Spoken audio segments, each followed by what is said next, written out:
aragtida la xiriirta yeegleelista maamul u gaar ah gobolada waqooyi bari Soomaaliya oo curatay 7 go ka hor ambaqaadkii dhismaha dawladda Puntland ee Soomaaliyeed waxaa gundhig u ahaa shirka qabsoomay magaalada Garowe bishii Juunyo ee sanadkii 1991 ayna yeesheen xubno ka tirsan madaxdii ururka SSDF iyo qaar ka mid ah hoggaanka dhaqanku markii wadankii burburay oo dawlad la waayay oo dawladda dhex wadan ka dhacday oo isku yaac dhacay yeegleel dawladeed baa lagu dhaqaaqay dadkii markaa wax aqli qabay oo wax garanayay dad dawlad la'aan noolaan kara dadku ma dad madan iyo reer magaala oo soo jireen dhaqan leh buu ahaa arintaas iyada ah marka waxa la waradii Soomaaliya heshiin weeyday war inagu armayno horta maamul dhisanayo inagu horta aynu mataqaana ismaamula isla aragtidaas waxaa mar kale lagu aayiday shirweynihii beelaha hartiga ee halkudhigiisu ahaa nabad iyo nolol kana qabsoomay toga dareleh ee magaalada Garowe 28kii bishii 12aad ee sanadkii 1993 guddoonka yeergada shirkaasi waxa xilligaasi si wada jir ah ay ugu riyaaqeen hirgelinta ismaamul hoosaad u gaara gobolada waqooyi bari ee Soomaaliya ilaahi noo yasiray ilaahi fursadan dahabiga nasiiyay ayaan u mahadnaqaynaa waa mid loo baahnaa حاجة يعني مصالح أهلها هو حرفينيمو يوم مد صوماليات يوم فلان كذا.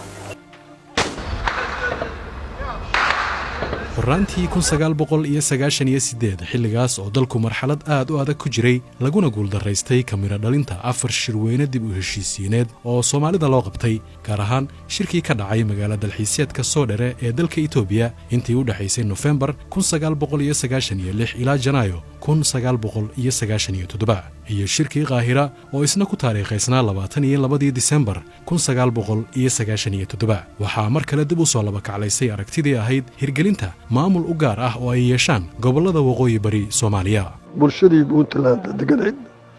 waxay ku tashtay marka in ay dhisato maamul imaartay laba kula jeedana kow inaanu kala nabad gallo oo mar dambe aan dagaal sokeeyo dalkan ka dhicin inaan ka shaqeyno in maadaama dawladda dhexe Soomaaliyeed ay burburtay loogu qareemo dawlad Soomaaliyeed oo dib loo yeegleelo oo ay Puntland u noqoto udub dhaxad 18 ilaa 20 bishii Janaayo 98 waxaa kulan masiiri ah degmada Boosaaso ku yeeshay madaxdii maamulka gobolka bari ee ururka SSDF si looga tashado wixii laga yeeli lahaa go'aamada ka soo baxay shirkii Qaahira iyo baaqashadii madashii dib u heshiisiinta qaran ee Soomaaliyeed taas oo loo madlanaa in September 1 sanadkii 1997 ay ka qabsoonto degmada Boosaaso ee xarunta gobolka bari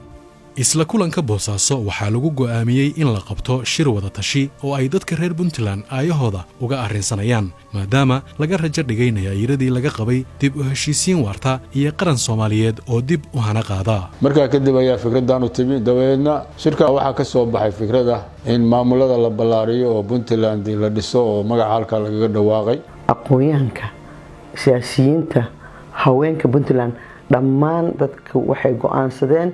in marxaladda lagu jiro lagaga bixi karo nidaam iyo kala dambeyn in la helo marka waxaa la go'aansaday in wax badiil ah oo maadaama rajo dawladnimo ay naga go'day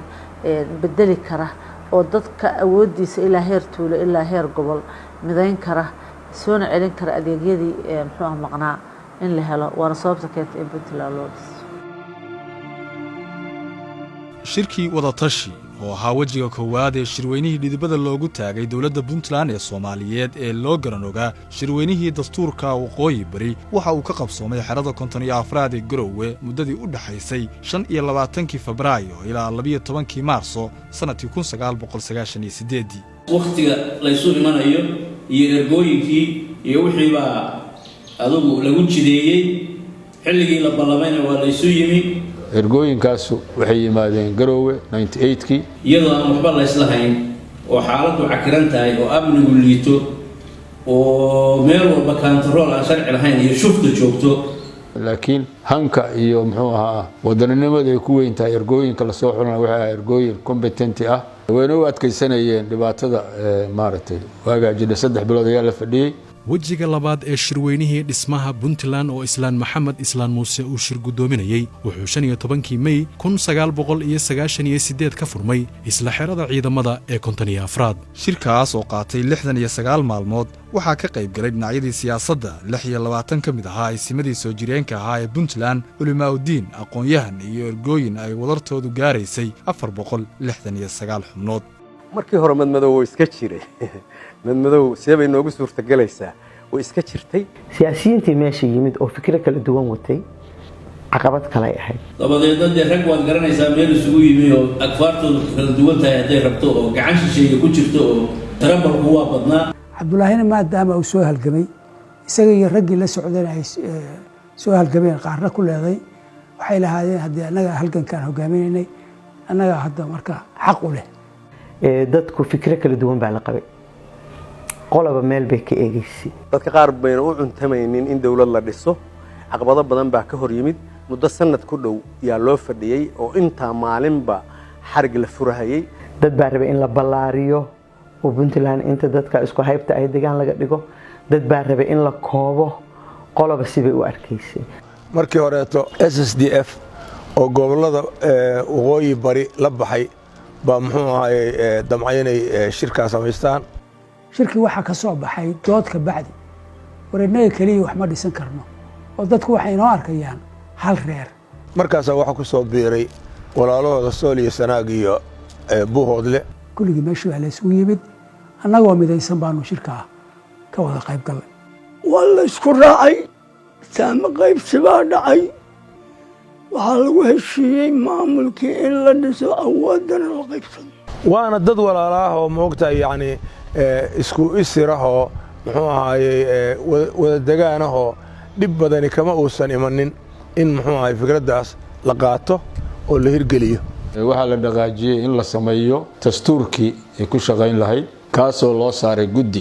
guddigaas waxaa ka mid ahaa cabdiqawi cali yuusuf hadda marka maxkamadda adduunka jooga Hague waxaa ka mid ahaa cabdulaahi muuse yuusuf king kongi waxaa ka mid ahaa xasan abshir waxaa ka mid ahaa cabdicasiis nuur xirsi daraafkaasoo laysku raacay oo ilaa muddo ahaa 3 sano daraafka constitutionka oo puntland markaa daraaf buu ahaa kadibna constitution baa loo bedelay axdigii ugu horreeyey ee ku-meel gaarka ahaa waxaa ergooyinku shirku ay meel mariyeen 30kii bishii Juunyo 1998 kadib muddo door ah oo lagu muransanaa qaar ka mid ah qodobada axdiga gaar ahaana kuwa khuseeya saami qaybsiga kuraasta baarlamanka iyo astaynta halka ay noqonayso magaala madaxda puntland waxaa axdiga lagu meelmariyey cod aqlabiyad leh iyadoo la adeegsanayo hannaanka gacantaaga ah 359 xubnood oo ka mid ahaa 402 ergey oo maalintaas madasha shirka ku sugnaa ayaa meelmarinta axdiga oggolaaday halka ay 30 ergey diideen 12 kalena ka aamuseen The closing session of the establishment of the state of Puntland, which is going to lead the stone corner of the Somali federal government, and we hope that in this regard Somalia will experience a new era with reconciliation process and peace and stability throughout Somalia. shirku waxa uu si rasmi ah u soo gabagaboobay 23kii bishii Luulyo sanadkii 1998 isla maalintaas oo ay dhacday doorashadii madaxtinimada ee ugu horeysay Puntland madaxweyne iyo madaxweyne ku-xigeenna loo kala doortay Allah u wada naxariistee Cabdulaahi Yuusuf Axmed iyo Maxamed Cabdi Xaashi مساعتها أخوك بالله ويقول بالله مساعتها أخوك الله صائبة الله ترى الحقاس هي واجباتك الله يساري انت أود يلطهي ودنيو 1 Agoosto 1998 waxay ahayd markii ugu horeysay kadib shirkii aasaaska ee ay kulmaan golayaasha dawladdii cusbayd ee Puntland waana sababta sanad kasta loogu dabaaldego munaasabadda 1 Agoosto taas oo ku astaysan maalintii u horeysay ee ay dawladnimo ka hana qaaday geyga Puntland asaaskii Puntland balabadhaha baaraya khayr bal sadexda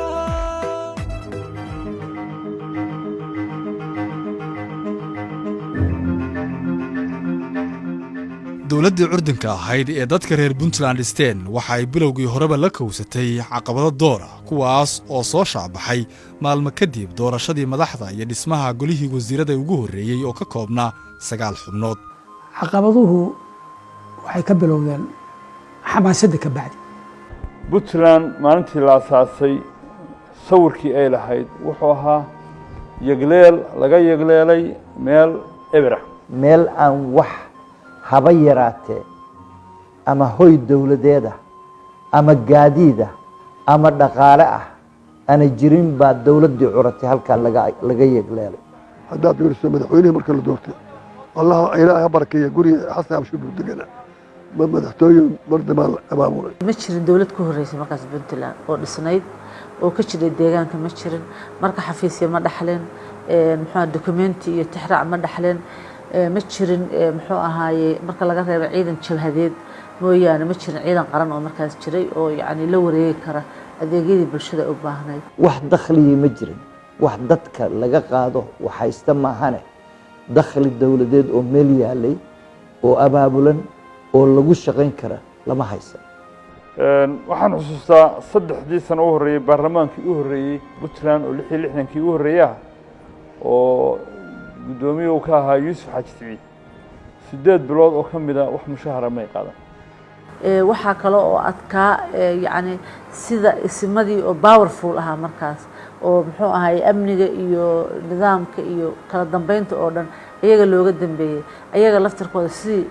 nidaam dawli ah loo waafajin lahaa oo ayagu meesha ka bixiraan markii dawladdu timaado waxyaabahaas oo dhan ayaa waxay ahaan caqabadihii markii ugu horreysayba la arkay.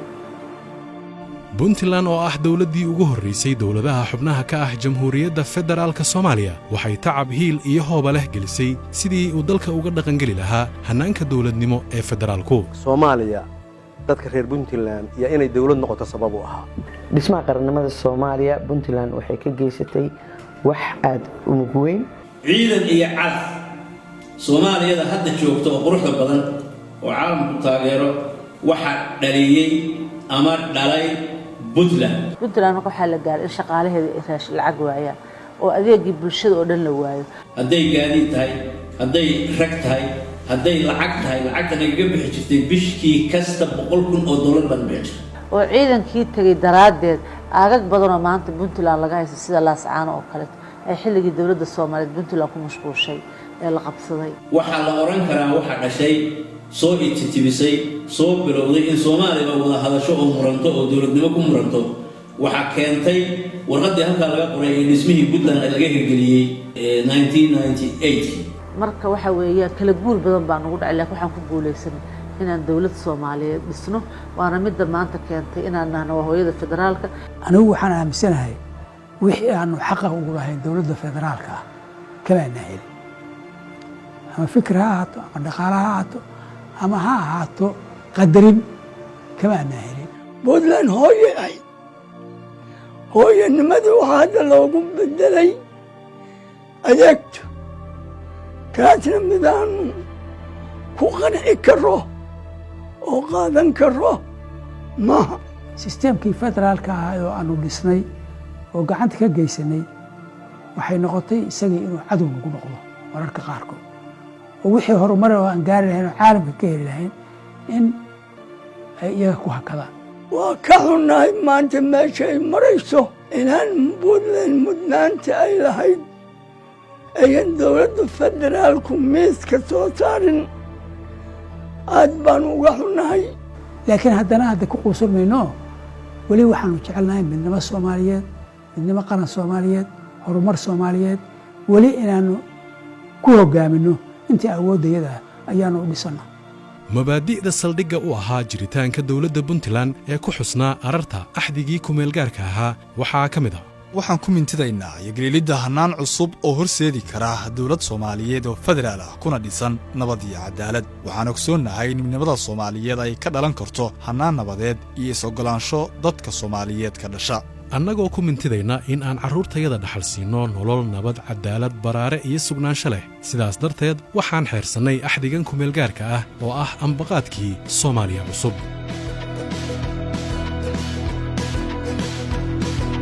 wadajirka wadatashiga jiritaanka iyo horumarka dadka iyo deegaanada Puntland waxaa gundhig u ah talada isimada iyo guurtida gorfaynta waxgaradka iyo siyaasiyiinta iyo go'aanada madaxda xilligaasi talada haysa. Puntland oo u dabaaldegaysa gugeedii 22aad waxay koobta ay maanta taallo u soo gashay hayaan aad u dheer iyada oo soo jiirtay caqabado door ah ka soo adkaatay cadawyo fara badan ka salgaartay himilooyin waaweyn kuna guulaysatay in ay hormuud iyo tusaale fiican u noqoto dib u dhiska qaran Soomaaliyeed oo xooggan udub dhexaadkiisuna uu yahay hannaanka dawladnimo ee federaalka.